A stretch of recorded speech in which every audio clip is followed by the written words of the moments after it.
Hello and welcome to another Magic the Gathering video. So this is another Set Musings episode. It's a follow-on from the previous one that I did on Tempest. This is part of the Tempest block, and I will be doing the next set in the block as well. I believe that's Exodus, I think, if I've got that right. And then that sets me up nicely for the first full week in July. And so when we first start that first full week, I'll be nicely synchronized up, and I'm going to do Urza's saga going forward historically. So we'll have an Urza's saga episode of this, of the set musings, an Urza's Saga episode of the Deck Durdle, and an Urza's Saga episode of Commander Fodder. There may be multiples of some of those episodes in the case of the Deck Durdle and Commander Fodder. It depends what sort of cards come up and how the sealed pool works out as to whether that happens. And then going forward, we'll then just move on to the sets, the next set, and then rinse and repeat. Now, in the comments section of the previous video I did of this particular series, which is this Set Musings series, there was a suggestion about maybe doing additional Set Musings for other sets in other decades, I think. So yeah, I think that's a great suggestion, and that's something I will be doing. It won't be detracting from the historical move through the sets in order from Urza's Saga onwards, and it'll be an additional video, so it'll be a bonus video, and I'll jump to another set in a different decade. Now I'm hoping to tie that in somehow, so at least there's some common thing, maybe thematically, maybe another set with a similar theme in it, or another set with similar tribal aspect, or another set with something else that ties it in that I've picked up when doing the other episodes. Hopefully as well this will be a little bit slicker. I've had that first pilot episode, if you like, of this sort of Set Musing series to iron out a few kinks, and you can see I'm all sort of prepped up here with my tabs ready to go. So I will be going through the set individually, so to speak, and pulling out certain cards, but I thought what I'd do first of all is make sure I do that first I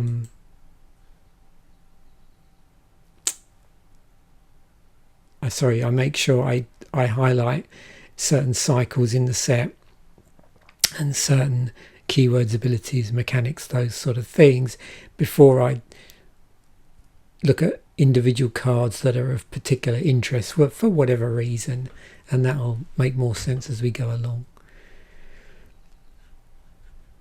So you can see it's a smaller set here, second set of the block of the Tempest block, 143 cards. So 55 commons, 44 uncommons, 44 rares.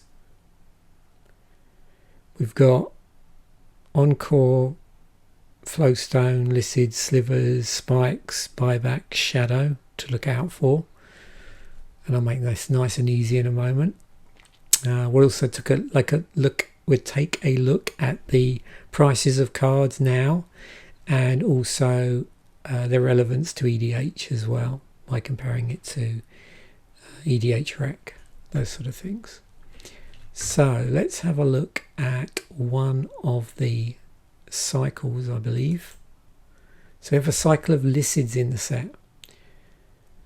So this is an interesting card or cycle. I'm not sure. I mean, there's been clever things done with turning creatures into enchantments and backwards in other sets. It's probably not been done quite in the same way, but we've seen more modern sets do this. with, I think, creature enchantments, those sort of things. That's what I'm thinking of. So these start out as a creature, so you can see they're all the same casting cost, but with just the appropriate on colour manner. There's a white, blue, black, red and green one. They have an activation cost, again on colour. So let's look at the white one first of all, and they're all pretty much the same, except in the ability that this this activation bequeaths on the creature. So this one here, Calming Licid, 2 and a white to cast, activation cost of a single white, and tap it. So Calming Licid loses this ability and becomes a creature enchantment that reads enchanted creature cannot attack instead of a creature. So it's getting that enchantment instead of this being a creature. And then you move this onto a creature, so it enchants a creature. You can then pay a single white to end that effect, so that moves it back to being a creature. Gliding Licid is the blue one, and the enchantment that it gives it is the creature gains flying. The black one is that it cannot be blocked except by artifact creatures and black creatures. The red one, enchanted creature cannot block.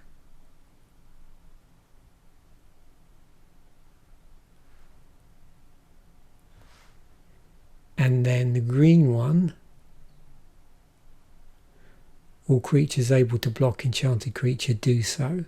So you can see those sort of abilities are going to be relevant to other cards that you've seen in those sort of colours, other creature cards, other enchantments.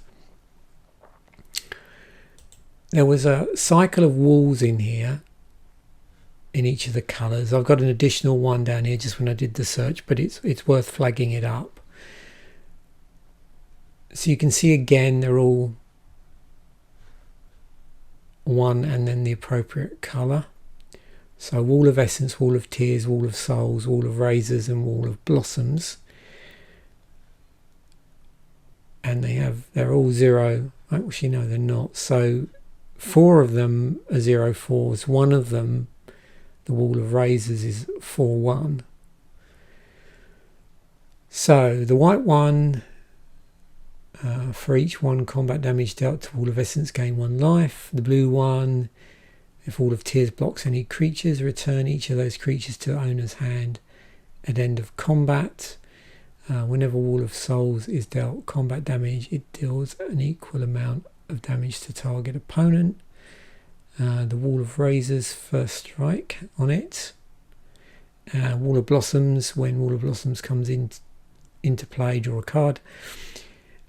Also, it's not on here.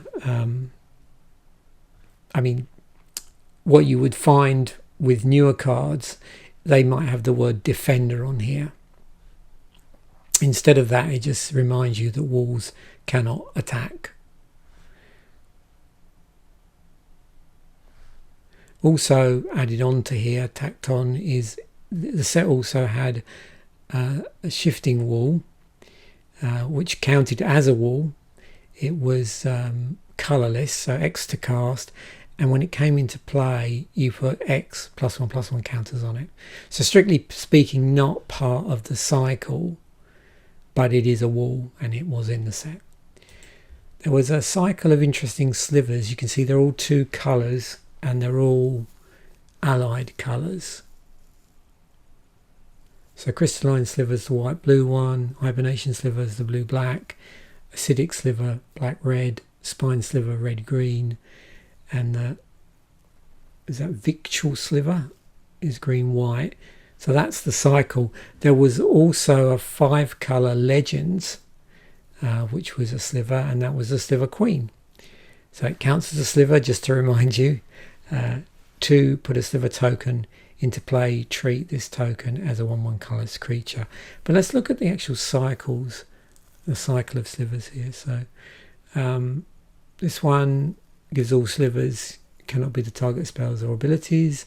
This one, each sliver gains pay 2 life, return this creature to owner's hands. The black-red one, slivers gain 2, sacrifice this creature. This creature deals 2 damage to target creature or player.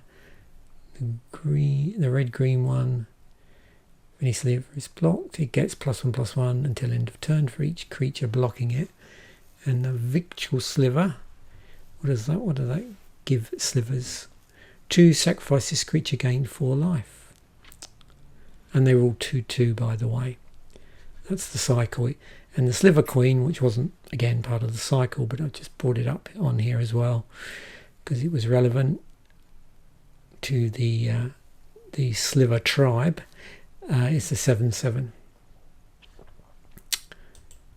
Now, the other thing that there was a what they call a mega cycle. This was spread across multiple sets. You can see the only one from Stronghold is this one here. It should only be 5 cards, by the way. It's just because the type of search I had to do in Scryfall, I got this, came in additionally, but it's worth seeing because the search that I did brings up legends in all of the sets, and it's probably worthwhile noting that this was a legend in Nemesis, although it wasn't part of the mega cycle. So you have Nemesis Core Haven, which was the white one. You have Tarifi's Isle from Mirage, the blue one. This was the one from actually Stronghold, so this was the card that was in the set that was part of this mega cycle, and that was Volroth's Stronghold. That's the black one. Keldon Necropolis, which was from Invasion, the red one, and Yavimai's Hollow, the green one, from, I'm not sure, hang on, let me just check. There, it was Urza's Destiny. Okay, I had to think for a moment there. So yeah, from Urza's Destiny. The colourless one, which like I said, wasn't part of the mega cycle, that was another one from Nemesis.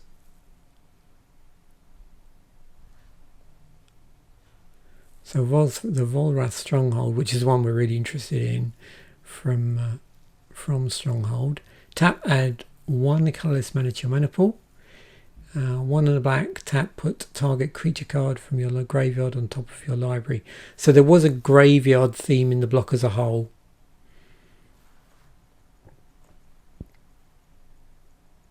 It's interesting because I think it's only the blue one that doesn't have the ability to tap for colourless mana, but does have the ability to tap for a particular colour, in this case blue, and doesn't have one of these sort of utilities on it.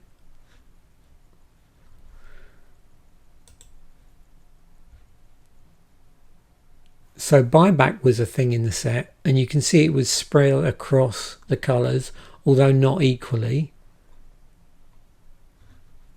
Again, buyback's a fairly simple concept. The buyback cost does vary quite a bit across different cards, as you can see, and that's obviously important because what you're buying back is the spell. So there you are going to see some differences in the buyback cost based on how good the spell is. Let's just use this one as an example. So single white to cast Change of Heart.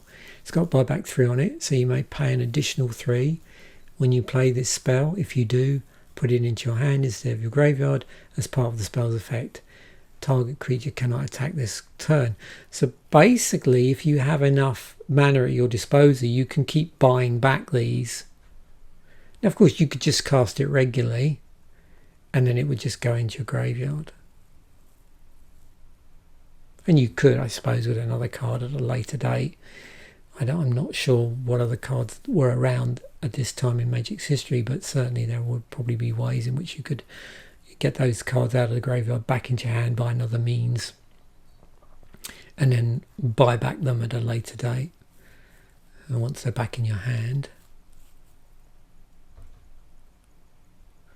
So this one was 2 and 2 black for a buyback. So most of these are just have different costs in terms of either coloured mana or non-coloured mana. This one's the odd one out in that the buyback is sacrifice a land. So this green one, you can sacrifice a land in addition to casting the spell, and that allows you to buy it back for it to go back into your hand instead of your graveyard. So it's basically a fog effect. And then the other green one is just a regular sort of buyback for a cost there.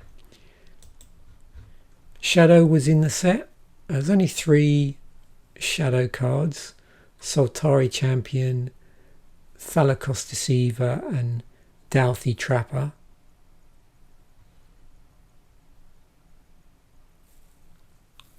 Or should I say creatures that had shadow in their rules text. So this one again is slightly different in that it gives the target creature shadow until end of turn, whereas these have shadow as just, I think it's called a static ability.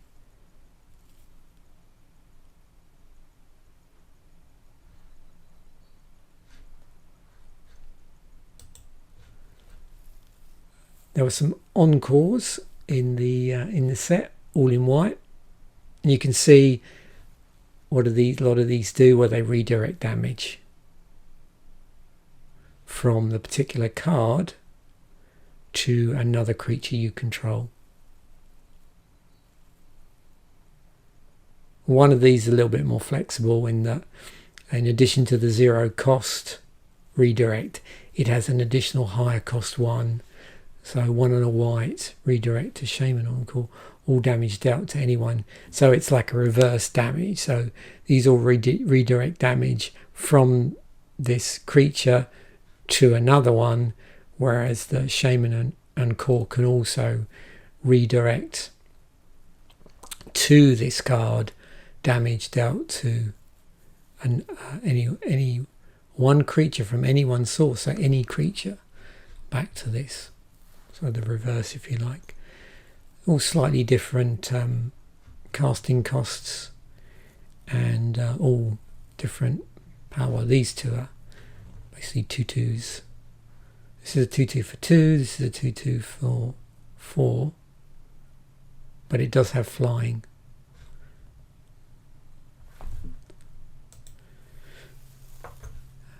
There were flow stones in red, or should I say flow stones? They all had the word flowstone in the name. So 3 of those were creatures, but there was also a flowstone blade, which was an enchantment. Just gave it +1, -1 until end of turn, whatever you enchanted it with. For single red, obviously you could invest more red into that to increase this, tick it up if you like. Unfortunately, as you're doing that, that's going to have effect on the toughness, so that could be obviously a problem, end up killing the creature. And you can see all of these actually part of their abilities, that sort of, that ability associated with flow stones of +1, -1 here. These two have red as the cost, and this one actually for nothing, and it's unaffected by summoning sickness.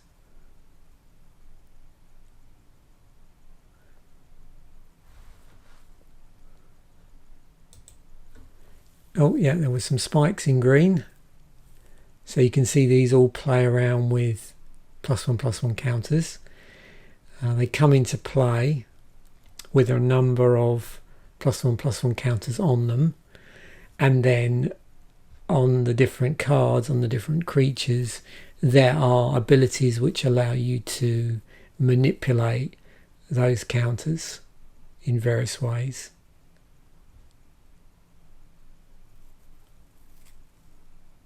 Now you can see here, obviously, a lot of these, so this 2 activation cost, remove a +1/+1 counter from spike colony, put a +1/+1 counter on target creature, is actually a feature on all of these.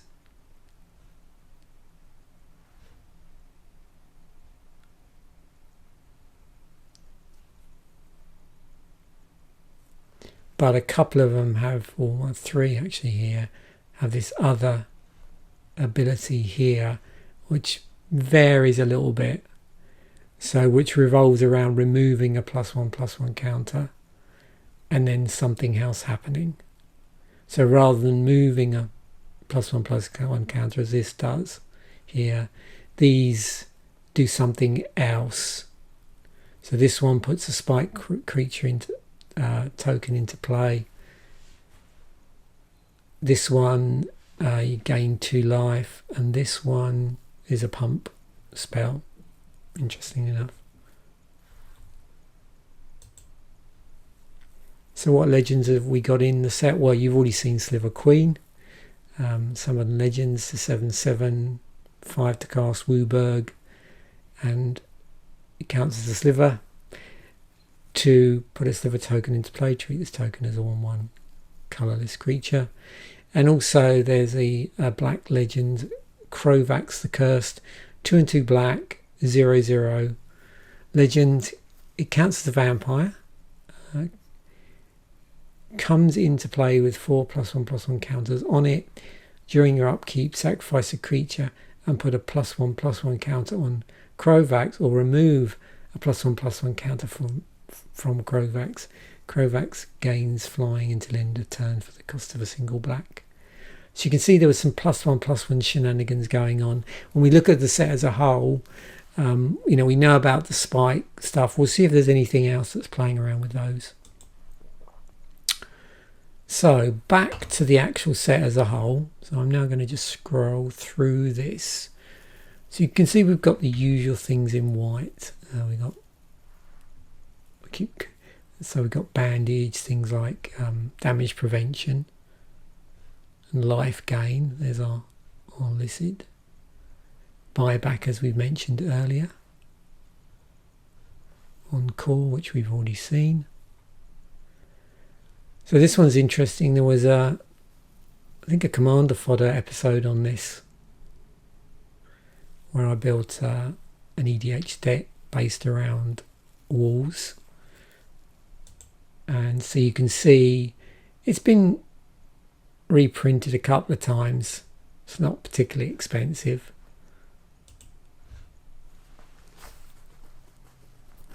Actually, while we're in here, let me just do that so you can see what I'm talking about if you've not seen the original video.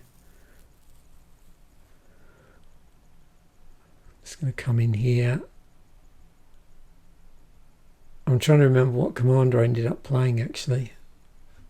I can't even remember. Was it Arcades? I think that's what I ended up going with. So you end up with like lots of cards that, obviously lots of walls, and instances where you can sort of manipulate the power and toughness in some way. Like, for instance, Arcades.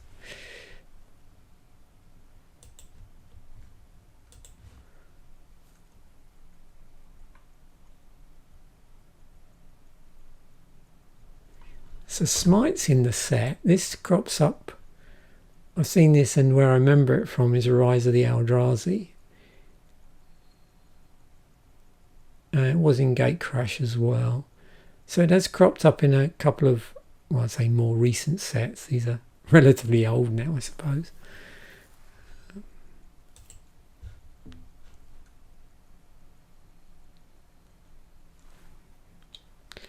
There's one of our shadow creatures.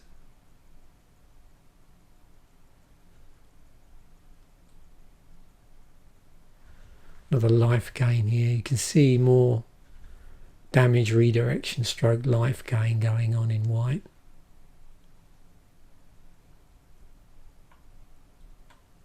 Youthful Night. Now I'm trying to think, that's cropped up. Yeah, that's cropped up quite a few in different sets.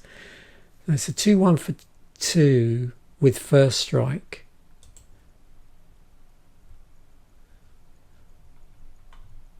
Not a ton of different artwork. I remember it from 10th edition basically, and it's been in more recent sets.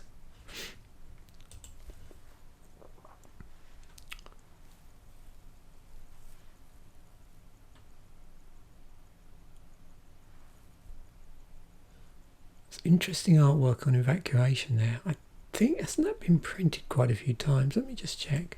Maybe not. Oh yeah, no. I had a feeling, yeah, it was printed quite a lot in early core sets. And then again, yeah, that's where I also remember it from, is Commander 2016. So it's right through to 10th edition. And after that, they must have removed it from the core set. And there was a big gap, that was a biggish gap. I'm trying to think, from Stronghold to 7th edition, how many years that would have been. Because it gets a little bit confusing, because back here, from what I remember, is core sets came out every 2 years, not every 1 year. So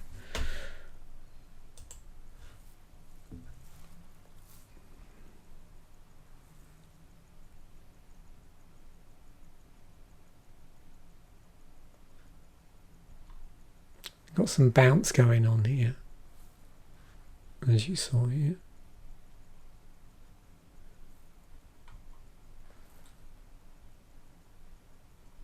Oh, Mana Leak was in the set.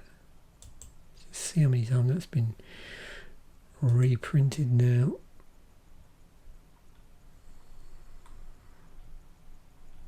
You can see there's quite a few. Well, I'd say it's quite a few. There's some core set stuff. These are all the ones from those. What did they call them? It was there. That's where I remember it from. M12 actually.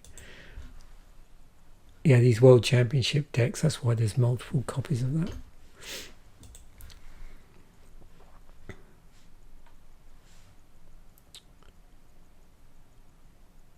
wonder how many times. No, they've only printed that once.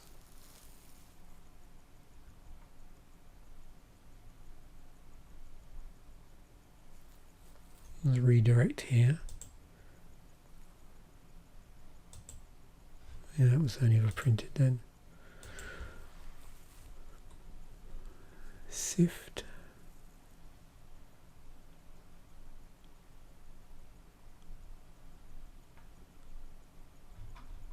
Just seeing how many merfolk there was. You notice there's a lot of, or seemingly quite a lot of enchantment stuff in here. And certainly if we look through blue here, definitely more non-creature spells than creature spells, or normally more than you would probably expect to see in modern sets. They did have an illusion in here as well, so these are unblockable. Walking Green does not untap during your untap phase if an opponent controls 2 or more creatures.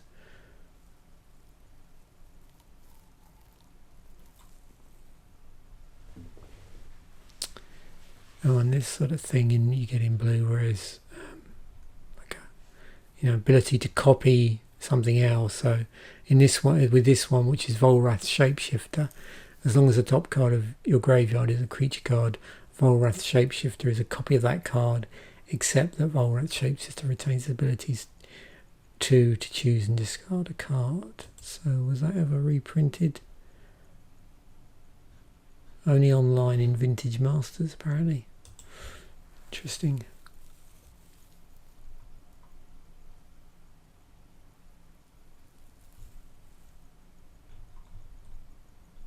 Bottomless Pit.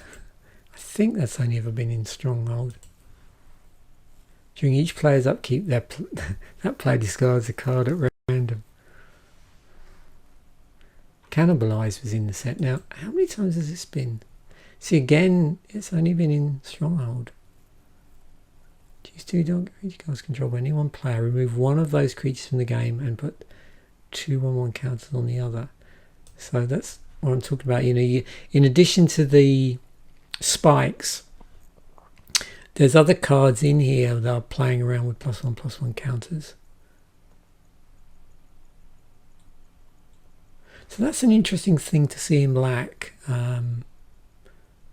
Destroying a tapped creature. Is that assassinate does that, doesn't it? I think.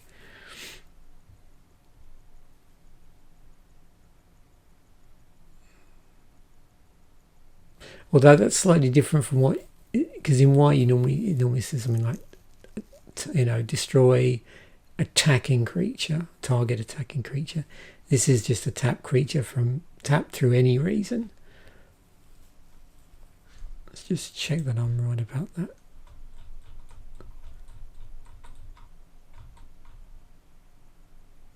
Destroy target blocked creature. Interesting.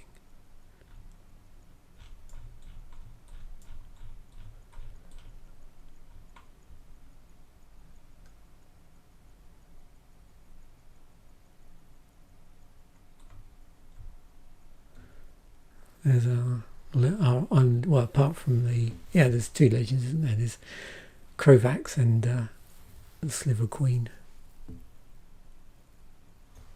Shadow creature, Foul Imp is in here.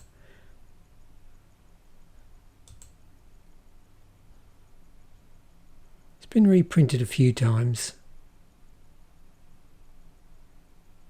It's a 2/2 for 2 with flying, hence this ability where you lose 2 life when it comes into play. So that's the downside of having a 2/2 for 2 with flying. Cropped up in one of those dual decks. Well, actually, a couple of dual decks. This must be the collection one, where they reprinted some of the earlier dual decks in I think about 4 of them.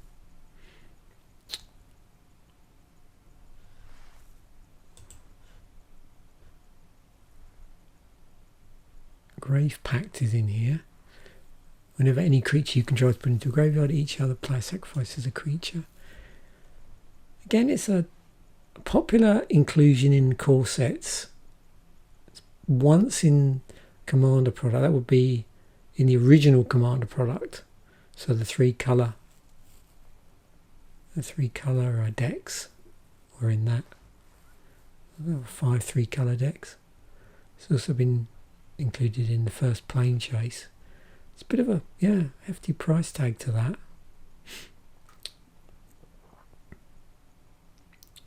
I don't know if I have a copy of this somewhere or not. I wonder if I've opened enough 10th edition for that. Oh, there's Megrim. I didn't seem to remember this has been reprinted several times. Yeah, that's the artwork I always remember from 10th edition. And it was in the Jewels of the Planeswalker decks. You could actually buy these. I think they were actually giving them away as well at some point when that Jewels of the Planeswalker program was released.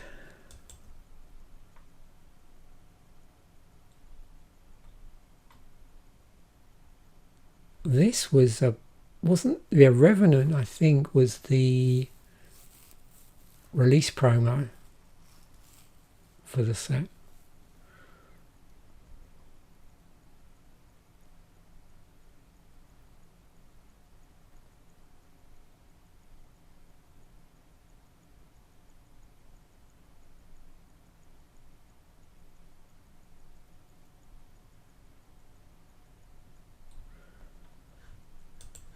Existence. I'm sure I stuck that in a deck.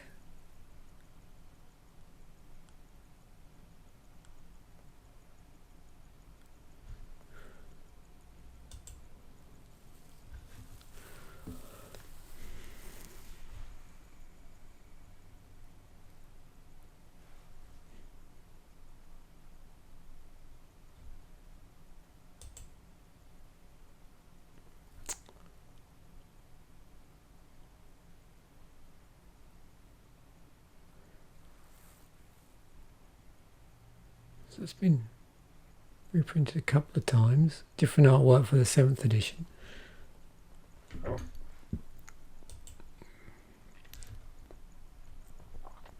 Now moving on to red. So red was getting pretty strong around the time of this block.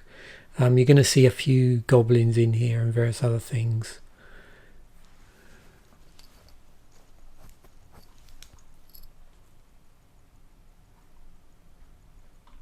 Flame Wave 3 and 4 red. I'm trying to think how many times this has been reprinted. Again, only in 9th edition. Same artwork. I'm pretty heavily invested in red. And now I'm pretty sure maybe we got one of these in one of the Deck Turtle episodes. That's where I recognise it from. You have to be pretty heavily invested in red in your deck to play that. There's our Flowstone Blade. Yeah, so there's our Flowstone creatures. Fling was in here. So Fling's been reprinted quite a few times now. It's cropped up all over the place. The special cards, and it was in Dark Ascension, Magic 2011, which is probably the first time I saw it, maybe. Let's just have a quick look at the prints, see how...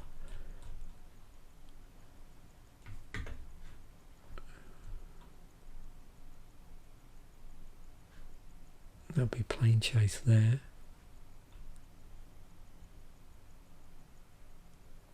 Okay, so it was printed in Amonkhet. Jumpstart it was in.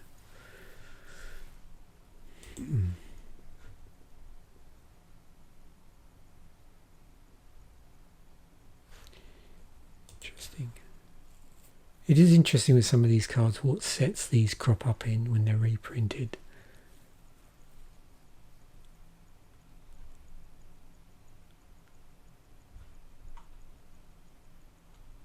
Oh, here we go.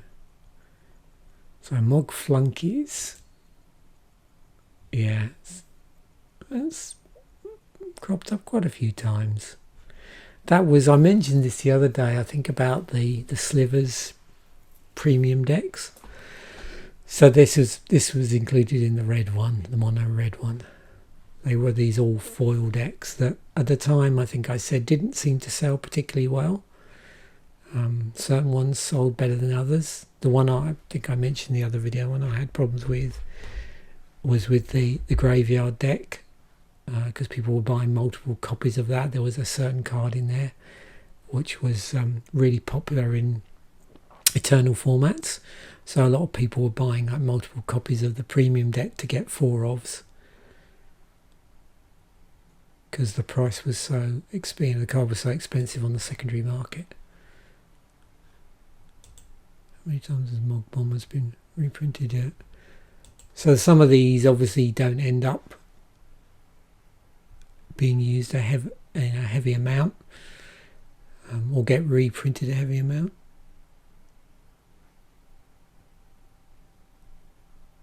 But certainly in this period in Magic we were seeing, you know, worthy additions to sort of mono red decks.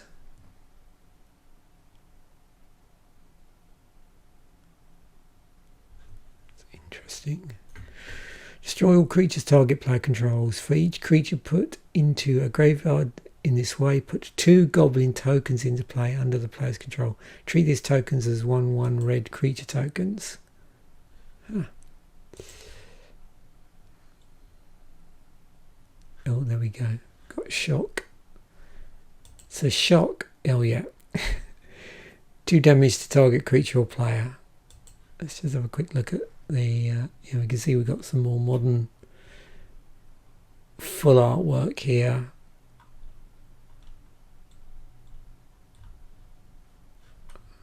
Lots of corset stuff. This is where I would have seen it originally.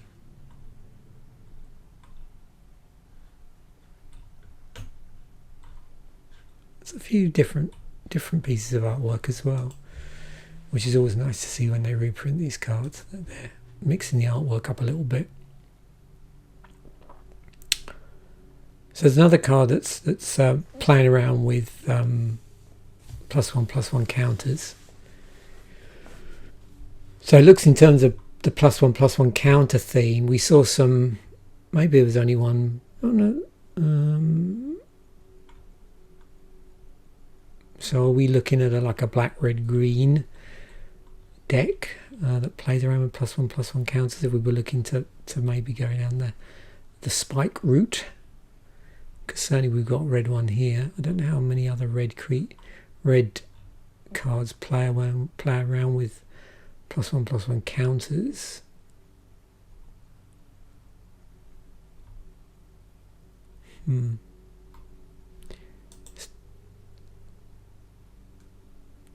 Oh yeah, I thought I recognised that from somewhere, and again it was 10th edition, so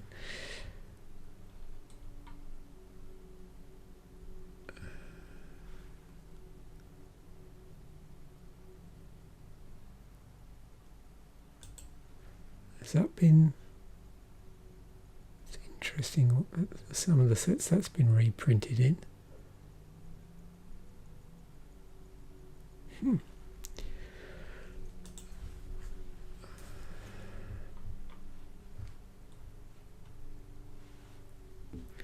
Now I move on to green.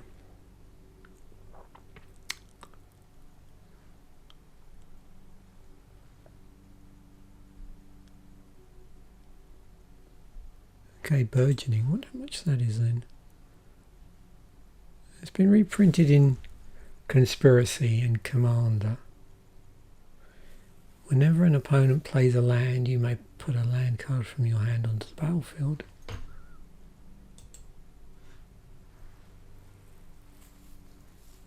So we've seen other cards in the history of Magic that do similar things with sort of rebalancing land versus your opponents in other colours as well. So no surprise to see that sort of thing in green though.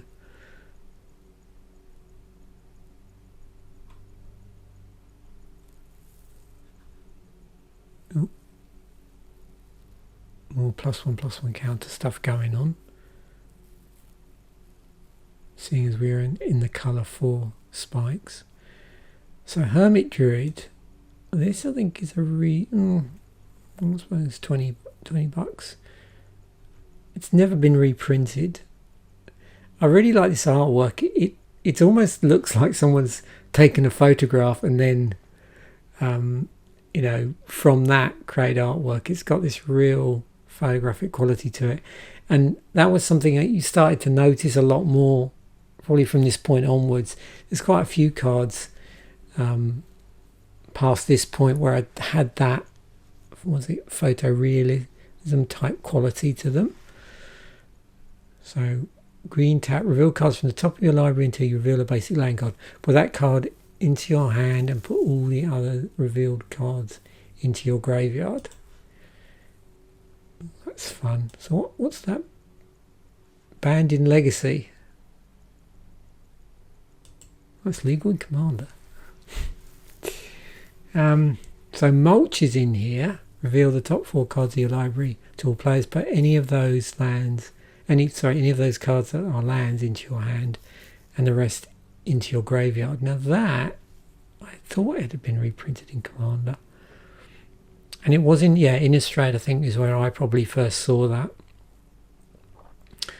This is just because they included whatever deck it was in from 2015 in that anthology.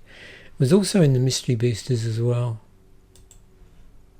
The Mystery Boosters are a pretty big set, actually. That pulled down from a whole range of cards.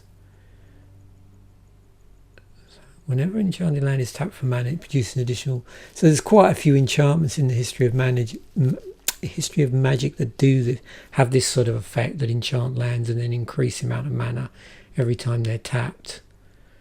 It was included in a Commander 2018 product with some pretty nice artwork there.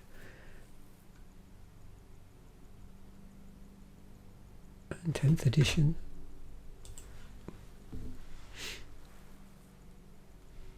Primal Rage. Oh, here's our spikes.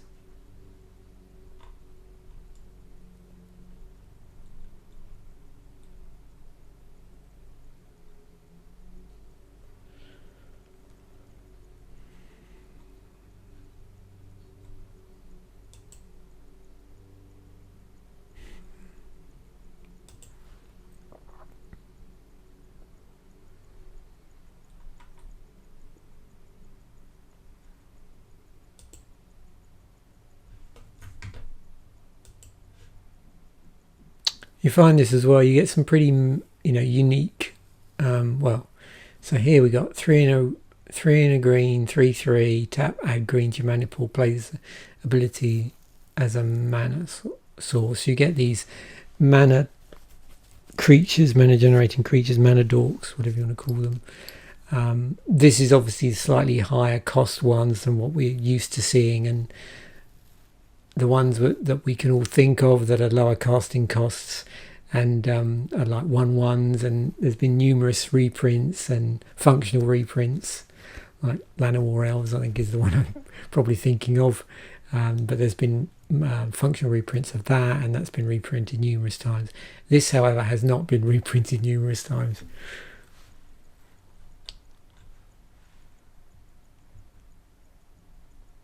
Is that Primal Rage? Would that be again? See, some of these I look at and go, I think I've seen that, and of course it's because they were printed in 10th. It's uncommon. So there was probably a foil version of that.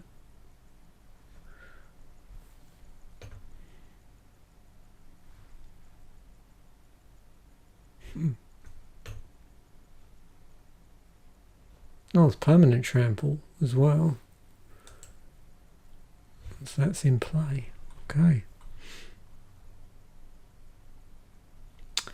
So those are our slivers which you've seen before. So let's move on to the artifacts now.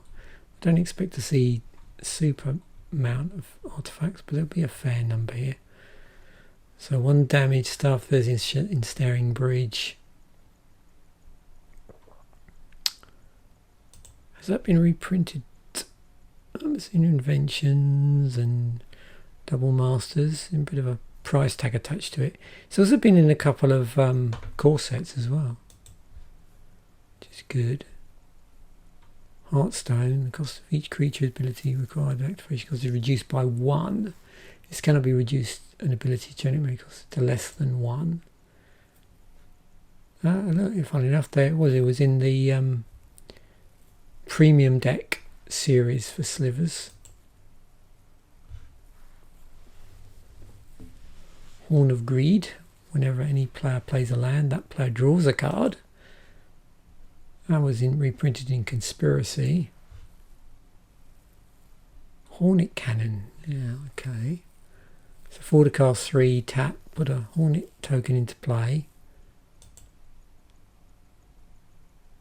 It was in that dual deck. That's where I would have seen it for the first time, actually. A Jinxed card, a Jinxed Ring. Okay, so here we go. We've got Mox Diamond in the set. So 0 to cast, but when it comes into play, you do have to discard a land. So it's not a question of bouncing a land, you've actually got to discard a land. It got reprinted in From the Vault's Relics with a pretty hefty secondary market price tag on it. The original in Stronghold is, wow, that's got to be the most expensive card in this set. I always found this an interesting card. So it's a legendary artifact, and so this would have been before the days of artifact equipment. Gives a legend +2/+2 until end of turn. Sword of the Chosen. It's never been reprinted. Was $1.50. 2 to cast.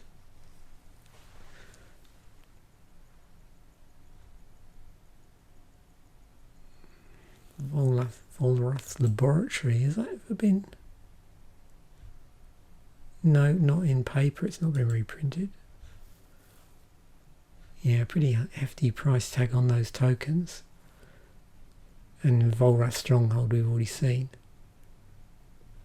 I'm trying to remember if Portcullis has been... No, Portcullis hasn't been reprinted either. There's lots of cards here that I think just look very similar to other cards I've seen. And that's why I tend to think they may have been reprinted and they haven't.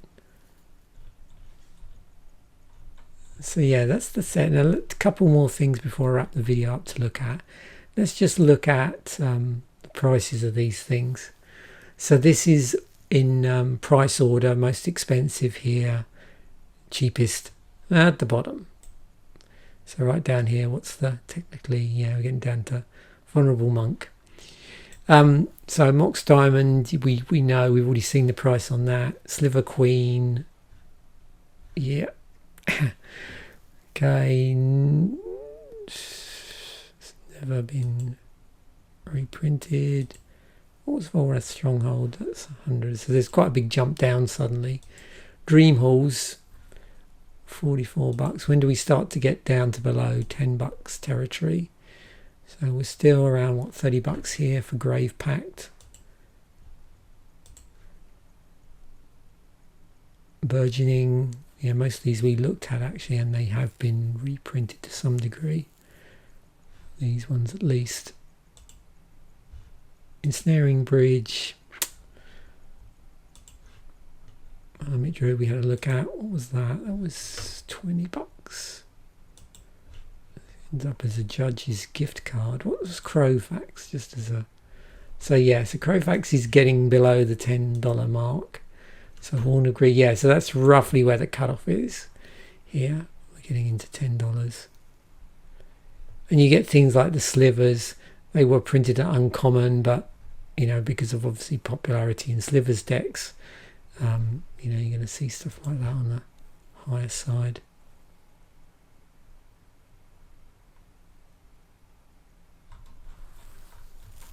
And then finally, and I think we know what cards are going to be high up in the EDH side of things. Yeah, Mox Diamond. So maybe part of the... I don't know enough about Eternal formats to know if these are high prices because they're in Eternal formats, or just because, or they're also popular in EDH. We've got Mox Diamond, obviously, number one. Let's just see how many, according to EDH, how many of their decks it's cropped up in. 30,000 out of 573,601.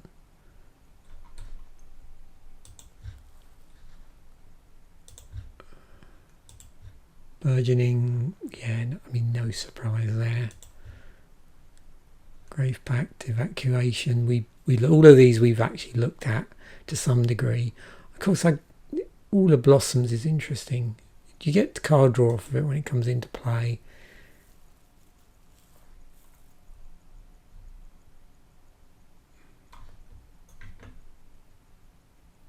It's been reprinted a few times actually, and in some special sets as well. Just looking to see if there's anything particularly unusual in here.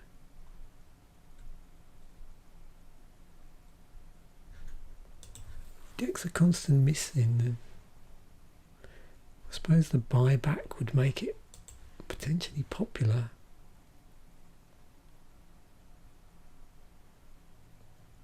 Oh, only 6,000 decks.